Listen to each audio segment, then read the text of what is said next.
Puttur medical college ನಿರ್ಮಾಣದ ಸೇಡಿಯಾಪು ಜಾಗದಲ್ಲಿ 300 ಹಾಸಿಗೆಗಳ ನೂತನ ಆಸ್ಪತ್ರೆ ನಿರ್ಮಾಣವಾಗಲಿದೆ. ಇದರಲ್ಲಿ ಯಾವುದೇ ರೀತಿಯಾದಂತಹ ಗೊಂದಲಗಳಿಲ್ಲ. ಬಿಜೆಪಿಗರು ಅನಗತ್ಯವಾಗಿ ವಿಚಾರದಲ್ಲಿ ಕಿರಿಕಿರಿ ಉಂಟು ಮಾಡ್ತಿದ್ದಾರೆ. ಈಗಿರುವ ಸರ್ಕಾರಿ ಆಸ್ಪತ್ರೆಯ ಜಾಗದಲ್ಲಿ 300 ಹಾಸಿಗೆಗಳ ಆಸ್ಪತ್ರೆ ನಿರ್ಮಿಸಲು ಸಾಧ್ಯ ಇಲ್ಲ ಎಂದು ಹಿಂದೆ ಬಿಜೆಪಿ ಶಾಸಕರ ಅವಧಿಯಲ್ಲೇ ಆರೋಗ್ಯ ಮತ್ತು ಕುಟುಂಬ ಕಲ್ಯಾಣ ಇಲಾಖೆ ತಿಳಿಸಿದೆ.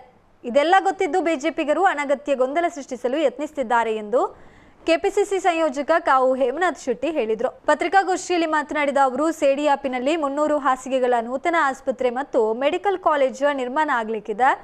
ಆಸ್ಪತ್ರೆ ಮತ್ತು ಕಾಲೇಜು ಜೊತೆಯಾಗಿದ್ರೆ ಬಹಳ ಪ್ರಯೋಜನ ಇದೆ.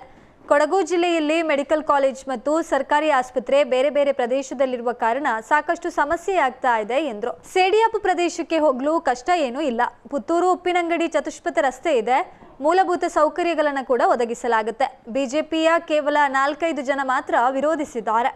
ಅನೇಕ ಬಿಜೆಪಿ ಮುಖಂಡರು ನಮಗೆ ಕರೆ ಮಾಡಿ ಅವರ ಹೇಳಿಕೆ ಖಂಡಿಸಿ ಪತ್ರಿಕಾಗೋಷ್ಠಿ ಮಾಡುವಂತೆ ಮನವಿ ಮಾಡಿದ್ದಾರೆ ಎಂದು ಹೇಮನಾಥ್ ಶೆಟ್ಟಿ ಹೇಳಿದರು. ಪುತ್ತೂರಿಗೆ ಮೆಡಿಕಲ್ ಕಾಲೇಜ್ ಬರಲು ಸಾಧ್ಯವೇ ಇಲ್ಲ ಎಂದು ಬಿಜೆಪಿಗರು ಹೇಳ್ತಾ ಇದ್ರು. ಅಸಾಧ್ಯವಾದುದನ್ನ ಶಾಸಕ ಅಶೋಕ್ ರೈ ಮಾಡಿದ್ದಾರೆ. ಈಗ ಯಾವುದೇ ರೀತಿಯಾದಂತಹ ಮಾತು ಇಲ್ಲವಾದ್ರೂ ಅನಗತ್ಯ ಕಿರಿಕಿರಿಯನ್ನ ಮಾಡ್ತಿದ್ದಾರೆ. ಈಗ ಸರ್ಕಾರಿ ಆಸ್ಪತ್ರೆ ಇರುವಲ್ಲೇ 300 ಬೆಡ್ ಆಸ್ಪತ್ರೆ ನಿರ್ಮಾಣ ಆಗಲಿ ಎನ್ನುವ ಕೆಲ ಬಿಜೆಪಿ ಮುಖಂಡರಿಗೆ ಹಿಂದೆ ಬಿಜೆಪಿ ಶಾಸಕರ ಅವಧಿಯಲ್ಲೇ ಅಲ್ಲಿ 300 ಬೆಡ್ ಆಸ್ಪತ್ರೆ ನಿರ್ಮಾಣ ಸಾಧ್ಯ ಇಲ್ಲ ಎಂದು ಆರೋಗ್ಯ ಇಲಾಖೆ ವರದಿ ನೀಡಿರೋದು ಮರೆತು ಹೋಯ್ತೆ. ಮೆಡಿಕಲ್ ಕಾಲೇಜ್ ಬಗ್ಗೆ ಮಾತನಾಡುವ ಬಿಜೆಪಿಗರು ಹಿಂದೆ ಬಿಜೆಪಿ ಶಾಸಕರೇ ಮೆಡಿಕಲ್ ಕಾಲೇಜಿಗೆ ಮೀಸಲಿಟ್ಟ ಜಾಗದಲ್ಲಿ ಮೀನು ಕಾರ್ಖಾನೆ ಮಾಡಲು ಮುಂದಾಗಿದ್ದನ್ನ ಮರೆತು ಹೋದ್ರೆ ಎಂದು ಪ್ರಶ್ನಿಸಿದ್ರು. ಸೇಡಿಯಾಪುವಿನ 40 ಎಕರೆ ಜಾಗದಲ್ಲೇ ಮೆಡಿಕಲ್ ಕಾಲೇಜು, ಆಸ್ಪತ್ರೆ ಮತ್ತು ಆಯುರ್ವೇದ ಆಸ್ಪತ್ರೆ ನಿರ್ಮಾಣ ಆಗ್ಲಿಕ್ಕಿದೆ. ಇದರಲ್ಲಿ ಯಾವುದೇ ರೀತಿಯಾದಂತಹ ಗೊಂದಲಗಳಿಲ್ಲ ಎಂದು ಹೇಳಿದ್ರು. ಪತ್ರಿಕಾಗೋಷ್ಠಿಯಲ್ಲಿ ಕಾಂಗ್ರೆಸ್ ಮುಖಂಡರಾದ ರವಿಪ್ರಸಾದ್ ಶೆಟ್ಟಿ, ಮೋನು ಬಪ್ಪಳಿಗೆ, ಲ್ಯಾನ್ಸಿ ಮಸ್ಕರಿನಸ್, ಸುಪ್ರೀತ್ ಕನ್ನರಾಯ ಮತ್ತು ಗಂಗಾಧರ್ ಶೆಟ್ಟಿ ಉಪಸ್ಥಿತರಿದ್ದರು. ಮತ್ತೆ ಗೊತ್ತಾಯ್ತು, ಯಾಕಂದ್ರೆ ಇವರು ಪುನಃ ಪ್ರತಿಭಟನೆಗೆ ಹೊರಟರು. ಮಹಿಳೆಯರಿಂದ ಪ್ರತಿಭಟನೆ, ಮೋರ್ಚಾದಿಂದ ಪ್ರತಿಭಟನೆ. ಇವರ ಸ್ಟೇಟ್ಮೆಂಟ್ಗಳೆಲ್ಲ ಏನು ಸ್ಟೇಟ್ಮೆಂಟ್ಗಳು? ಅವರಿಗೆ ಮಹಿಳೆಗೆ ಅನ್ಯಾಯ ಆಯಿತು.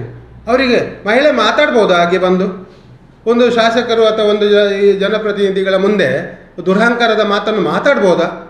ಯಾವುದೇ ಮಹಿಳೆ ಇರಲಿ, ಅದನ್ನು ಯಾರು ಪ್ರಶ್ನಿಸಲಿಲ್ಲ. ಆದರೆ ಇಲ್ಲಿ ವಿಚಾರ ಏನು, ಬಿ ಜೆ ಪಿಗರಿಗೆ ಏನಾಗಿತ್ತು ಅಂತ ಹೇಳಿದರೆ, ಇದು ಅವರಿಗೆ ಹೇಳಿ ಆಗಿದೆಲ್ಲ, ನೀವು ನಾವಿದ್ದೇವೆ ಅಂತೇಳಿ. ಆಗ ನಾವು ಇರಬೇಕಲ್ವ? ಅದಕ್ಕೆ ಮಹಿಳಾ ಮೋರ್ಚಾದವ್ರನ್ನ ತರಿಸಿ, ಅದು ಯಾರ್ಯಾರನ್ನು ತರಿಸಿ, ಎಲ್ಲೆಲ್ಲಿಂದಲೋ ತರಿಸಿ ಅವರಿಗೇನು ಹೇಳಿ ಕೊಟ್ಟದ್ದನ್ನು ಹೇಳಿ ಏನೇನೋ ಸ್ಟೇಟ್ಮೆಂಟ್ಗಳನ್ನು ಕೊಟ್ಟು ಹೋದರು. ಅಲ್ಲಿಗೆ ಬಂದಾಯಿತು. ಅದಕ್ಕೆ ನಾವು ಸರಿಯಾದ ಉತ್ತರವನ್ನು ನಮ್ಮವರು ಕೊಟ್ಟಿದ್ದಾರೆ. ಅದು ಒಂದು ಕಡೆ. ಇವತ್ತು ನಾನು ಸರ್ಕಾರಿ ಆಸ್ಪತ್ರೆಯ ವಿಚಾರದಲ್ಲಿ ಹೇಳುವಂಥದ್ದು ಇವರು ಮಾತಾಡೋದಕ್ಕೆ ಅರ್ಥ ಇಲ್ಲ. ಇವತ್ತು ವಿಶೇಷವಾಗಿ 40 ಎಕರೆ ಜಾಗ ನಿನ್ನೆ ಪತ್ರಿಕಾಗೋಷ್ಠಿಯಲ್ಲಿ ಹೇಳ್ತಾರೆ, ಶಕುಂತಲಾ ಶೆಟ್ಟಿಯವರನ್ನು ಭಾಳ ಇವರು ಹೇಳಿದ್ದಾರೆ, ಅವರು ಮಾಡಿದರು ಅಂತೇಳಿ. ಅಶೋಕ್ ರೈ ಅವರ ವಿರುದ್ಧ ಶಕುಂತಲಾ ಶೆಟ್ಟಿಯವರು ನಮ್ಮ ಕಾಂಗ್ರೆಸ್ MLA, ಇವರ MLA ಏನಲ್ಲ.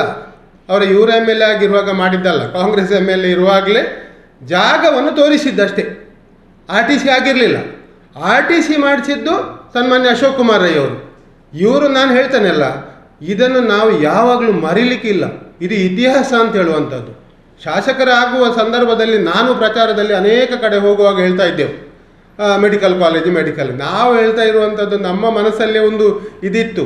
ಆದರೆ ಅಶೋಕ್ ರೈ ಅದನ್ನು ಬಿಡದೆ ಯಾವಾಗ ಶಾಸಕರಾಗ್ತಾರೆ ಇಮಿಡಿಯೇಟ್ಲಿ 8 ದಿವಸದ ಒಳಗೆ ಆ ಅರ್ಜಿಯನ್ನು ಎಲ್ಲಿದೆ ಅಂತ ಹುಡುಕಿ, ಅದರಲ್ಲಿ RTC ದಾಖಲಾಗಿರಲಿಲ್ಲ, ಅದನ್ನು ಜಿಲ್ಲಾಧಿಕಾರಿಗಳ ಮೂಲಕ ಅಲ್ಲಿಂದ ಪ್ರಾರಂಭ ಆಗ್ತದೆ ಈ ಮೆಡಿಕಲ್ ಕಾಲೇಜಿಗೆ ಸಂಬಂಧಪಟ್ಟ ಕೆಲಸ ಕಾರ್ಯಗಳು. ಅದು ಯಶಸ್ವಿಯಾಗಿ ದೇವರ ದಯದಿಂದ ಆ ಪ್ರಯತ್ನವನ್ನು ಅದನ್ನು ನಾನು ಯಾವಾಗಲೂ ಭಗೀರಥ ಪ್ರಯತ್ನ ಅಂತ ಹೇಳುವಂಥದ್ದು. ಆ ಪ್ರಯತ್ನಕ್ಕೆ ಇನ್ನೂ ಇತಿಮಿತಿಗಳೇ ಇಲ್ಲ. ಇಡೀ ಜಿಲ್ಲೆಯ ಅದೆಷ್ಟೋ ನಮ್ಮ ನಾಯಕರು ಹೇಳ್ತಾ ಇದ್ರು, ಇವರು ಹುಚ್ಚು, ಒಂದು ಗ್ರಾಮಾಂತರಕ್ಕೆ, ಪುತ್ತೂರು ಗ್ರಾಮಕ್ಕೆ, ಈ ತಾಲೂಕಿಗೆ ಈ ಒಂದು ಇದು ಹೋಗ್ತದ ಮೆಡಿಕಲ್ ಕಾಲೇಜ್ ಅಂತ ಹೇಳ್ತಾ ಇದ್ರು. ಆದರೆ ಇವತ್ತು ಆಯ್ತಲ್ಲ, ಆಗ್ತದೆ ಅಂತ ಹೇಳುವಂಥದ್ದು ಒಪ್ಪಿದ ವಿಚಾರಗಳಲ್ವ? ಅದು ಒಂದು ಕಡೆ ಆಗಿರುವಾಗ ಅದನ್ನು ಈಗ ಅರಣ್ಯ ಭೂಮಿ ಅಂತ ಹೇಳ್ತಾರೆ. ಯಾವುದು ಅರಣ್ಯ? ಈಗ ಇವರಿಗೆ ಎಚ್ಚರ ಆಗುವಂಥದ್ದು.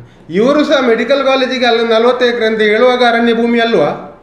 ಈಗ ಅರಣ್ಯ ಭೂಮಿ ಆಗುವಂಥದ್ದು ಏನು ಮಾತಾಡ್ತಾರೆ ಅಂತೇಳಿ ಇವರು ಯಾರನ್ನ ಕನ್ವಿನ್ಸ್ ಮಾಡಲಿಕ್ಕೆ, ಈ ಸಮಾಜಕ್ಕೆ ಏನು ಸಂದೇಶವನ್ನು ಕೊಡ್ತಾರೆ? ಇವ್ರಿಗೆ ಗತಿ ಇಲ್ಲದೆ ಇದ್ದರೆ ಏನಾದರೂ ಮಾಡಲಿ, ಆದರೆ ಇದ್ದ ವಿಚಾರವನ್ನು ತಪ್ಪು ಸಂದೇಶವನ್ನು ಕೊಡುವಂಥದ್ದು ಸಾಧ್ಯ ಇಲ್ಲ.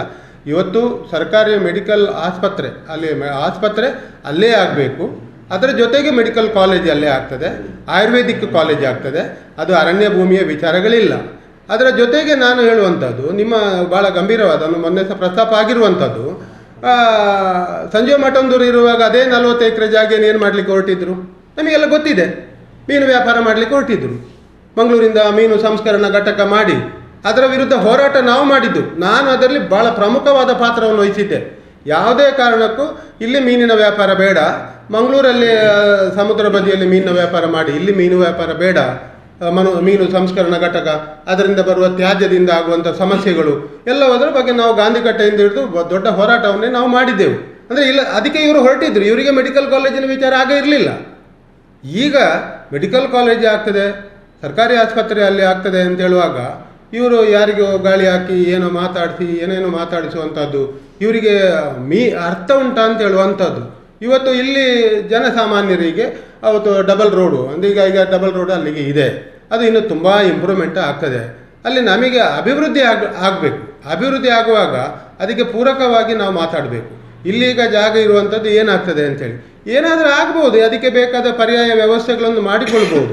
ಆದರೆ ಈಗ ಇರುವಂಥ 300 ಬೆಡ್ಡಿನ ಆಸ್ಪತ್ರೆ, ಆ ವಿಶಾಲವಾದ ಪ್ರದೇಶ, ನಮಗೆ ಬೇಕಾದಷ್ಟು ಜಾಗ ಇರುವಂಥ ಸೇಡಿಯಾಪಲ್ಲಿ ಆಗಬೇಕು ಅಂತ ಹೇಳುವುದರಲ್ಲಿ ಎರಡು ಮಾತಿಲ್ಲ. ಅದನ್ನು ಏನು ಶಾಸಕರು ಈಗ ಪ್ರಯತ್ನವನ್ನು ಪಟ್ಟಿದ್ದಾರೆ, ಅದಕ್ಕೆ ಸಂಬಂಧಪಟ್ಟ ಎಲ್ಲ ವಿಚಾರಗಳು ಆಗ್ತಾ ಇದೆ. ಅದರ ಮಧ್ಯದಲ್ಲಿ ಇವರ ಒಂದು ಒಳ್ಳೆಯ ವಿಚಾರವನ್ನು ಅದಕ್ಕೆ ಪ್ರೋತ್ಸಾಹ ನೀಡಬೇಕು ಹೊರತು ಈ ರೀತಿ ಇದಕ್ಕೆ ತಪ್ಪು ಹುಡುಕುದಿದ್ದರೆ ಸಮಾಜ ಒಪ್ಪೋದಿಲ್ಲ ಅಂತ ಹೇಳುವಂಥದ್ದು ನಾನು ಹೇಳ್ತಾ ಇರುವಂಥದ್ದು. ಈ ಸಮಾಜ ಇವರನ್ನು ಖಂಡಿತವಾಗಿ ಒಪ್ಪೋದಿಲ್ಲ. ಇವರ ಇಂಥ ಚಿಂತನೆಗಳ ಬಗ್ಗೆ ಇವರನ್ನು ಜನ ಖಂಡಿತವಾಗಿ ಒಪ್ಪುವ ಪ್ರಶ್ನೆಯೇ ಇಲ್ಲ ಅಂತ ಹೇಳುವಂಥದ್ದು ನಮ್ಮ ವಾದ.